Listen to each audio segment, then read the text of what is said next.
मेवाड़ के राणा रतन सिंह ने अपनी पत्नी रानी पद्मिनी का चेहरा दिल्ली के सुल्तान अलाउद्दीन खिलजी को पानी और कांच में दिखाया।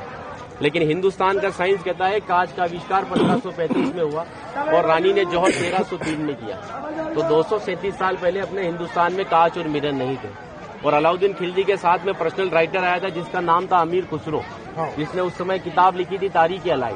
उसने लिखा था कि मेवाड़ की महिलाओं ने अपने सतीत्व धर्म के खातिर जौहर किया और राजपूत कभी भी कॉम्प्रोमाइज करना नहीं चाहते थे। चित्तौड़ के ऊपर युद्ध होने का सबसे बड़ा रीजन था व्यापार, क्योंकि हिंदुस्तान में कभी भी कोई भी मुस्लिम कम्युनिटी पहले नहीं था। ये सभी जो आते थे अफगानिस्तान तुर्किस्तान से आते थे और आते कहाँ थे तो समुद्र के पास में आते थे, क्योंकि प्लेन तो थे नहीं ना। तो इधर नजदीक पड़ता है गुजरात और ये जाते थे दिल्ली। तो इधर पड़ता है दिल्ली, उनको क्रॉस करना पड़ता था ये मेवाड़। अच्छा, इधर गुजरात इधर दिल्ली, बीच में राजस्थान। तो इसको क्रॉस करना पड़ता था ये मेवाड़। तो यहाँ के राजपूत उनसे टैक्स वसूलते थे। तो वो समय था 1299 का, जब अलाउद्दीन खिलजी पूरे हिंदुस्तान पर इस्लामी शासन चाहता था। गुजरात से जब दिल्ली की ओर रवाना हुआ तो यहाँ पर राणा रतन सिंह के पिता थे रावल समर सिंह। उन्होंने दिल्ली जाने से पहले उससे टैक्स लिया और टैक्स लेने के बाद में जब अलाउद्दीन दिल्ली पहुंचा तो मेवाड़ से नाराज कि मुझे दिल्ली में शासन करने के बाद में हर बार मुझे मेवाड़ को टैक्स देना पड़ेगा, इससे अच्छा है मैं मेवाड़ को जीत लूं। तो दिल्ली से वो 1.5 लाख सेना को लेकर मेवाड़ की तरफ बढ़ा, लेकिन चित्तौड़ से दिल्ली का डिस्टेंस 600 किलोमीटर है। तो उसने पहला स्टॉपेज 1301 में रणथंभौर के किले पर डाला, सवाई माधोपुर। वहां का राजा था हमीर देव चौहान, जिसको मित्र बनाया और उसी मित्र को रात को खाना खाते समय पीठ के पीछे छुरा घोंप कर मार दिया। उनकी पत्नी थी रंग देवी। हिंदू धर्म के अंदर रात में चिताएं नहीं जलती है, तो वहां की महिलाओं ने पानी में कूदकर जल जौहर कर लिया, बच्चियों ने सभी ने। लेकिन सुबह यह हुआ कि डेड बॉडियां तैर कर ऊपर आई तो आक्रांताओं ने डेड बॉडियों को निकालकर महिलाओं की बॉडी में बच्चों के साथ में रेप करके उनके बॉडी पार्ट्स को काटकर नग्न अवस्था में रणथंभौर के किले के बाहर लटका दिए, ताकि ये संदेश चित्तौड़ पहुंच जाए और चित्तौड़ की रानी पद्मिनी किले को छोड़कर दूर चली जाए। 1303 में जब अलाउद्दीन चित्तौड़ पहुंचा तो किले के ऊपर आने के लिए उसको 7 गेट क्रॉस करना था, तो इम्पॉसिबल था। तो उसने 1.5 लाख सेना को किले के चारों तरफ फैलाया। 8 महीने के बाद में किले के ऊपर खाने की कमी आई तो रानी पद्मिनी के चाचा भतीजा गोरा और बादल ने राणा रतन सिंह से कहा कि हमारा राशन खत्म हो रहा है और जब ये भूखे और कमजोर सेना से हम युद्ध करवाएंगे तो ये युद्ध नहीं कर पाएंगे। रतन सिंह को बातचीत के लिए 7 गेट के नीचे भेजा तो अलाउद्दीन खिलजी ने उनकी गर्दन पर तलवार रखकर झुकने के लिए कहा, लेकिन मेवाड़ का राजपूत सर कटाने के लिए मंजूर होता है लेकिन सर झुकाने के लिए कभी मंजूर नहीं हुआ।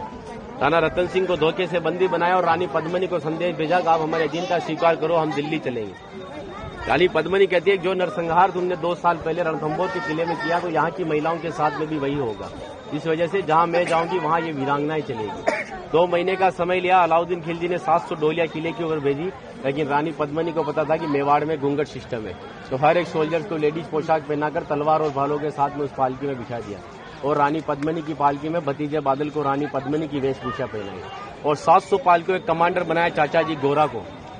गोरा जब पालके लेकर 7 गेट के नीचे गया तो अलाउद्दीन खिलजी से कहा कि रानी पद्मिनी दिल्ली जाने के लिए तैयार है, लेकिन जाने से पहले अंतिम बार अपने पति से देखना चाहती है। जिस जगह रतन सिंह को बंदी बनाकर रखा गया, जब वो पालकी वहां गई और रतन सिंह जी ने जब घूंघट हटाया तो घूंघट के पीछे का जो चेहरा था वो भतीजे बादल का था। और बादल कहता है कि महाराज हम 20,000 है और ये 1.5 लाख है।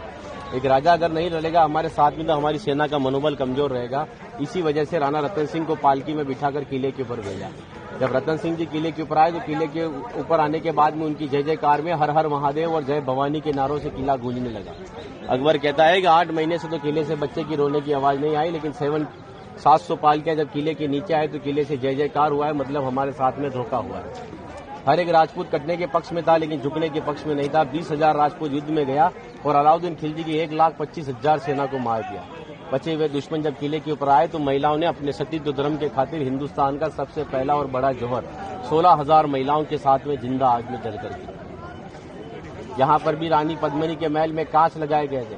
वो कांच लगाए थे पंडित जवाहरलाल नेहरू ने, क्योंकि एक पद्मावत पिक्चर के एक राइटर मलिक मोहम्मद जायसी की किताब को प्रमोट करने के लिए जवाहरलाल नेहरू जी ने उस किताब को आगे बढ़वा दिया। ये रानी को आईने में दिखाया, लेकिन हिंदुस्तान के इतिहास में कभी मेवाड़ गुलाम भी नहीं बना तो आईने में किसको दिखाया। और एक राजपूत अगर अपनी पत्नी का चेहरा हजारों को दिखाता फिर कहते वो राजपूत कहलाने का हकदार भी नहीं। इसीलिए 2 घंटे अपन इस किले के ऊपर घूमे तो एक लाशों के ऊपर चल रहे हो, सब जगह लाश है। इसीलिए उन महिलाओं के सम्मान के लिए कहावत कहता हूँ कि गिरा जहां पर खून वहां पत्थर पत्थर जिंदा है और जिस्म नहीं है मगर नाम का अक्षर अक्षर जिंदा है। और जीवन की यह अमर कहानी अक्षर अक्षर गढ़ लेना और शौर्य कभी सो जाए तो महाराणा प्रताप और शिवाजी को पढ़ लेना।